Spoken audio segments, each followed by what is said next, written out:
ભાવનગર મહાનગરપાલિકા દ્વારા અનેક અડચણો બાદ આખરે બોર તળાવનું મેગા ડિમોલેશન શરૂ કરવામાં આવ્યું.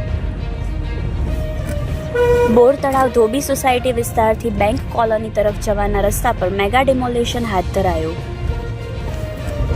આ મેગા ડિમોલેશનમાં 4 મંદિર અને 1 મસ્જિદનો પણ સમાવેશ થાય છે. અગાઉ આ રોડ પરના ડિમોલેશનને લઈ હાઈકોર્ટમાં પિટિશન ફાઇલ કરવામાં આવી હતી, પરંતુ લાંબા સમય બાદ તેનો ચુકાદો મહાનગરપાલિકાની તરફેણમાં આવતા મેગા ડિમોલેશન શરૂ કરાયું. 70થી વધુ પોલીસ સુરક્ષા જવાનો સાથે મહાનગરપાલિકાની ટીમ 18 મીટરના રોડ પર ડિમોલેશન હાથ ધરી રોડ ખુલ્લો કરશે.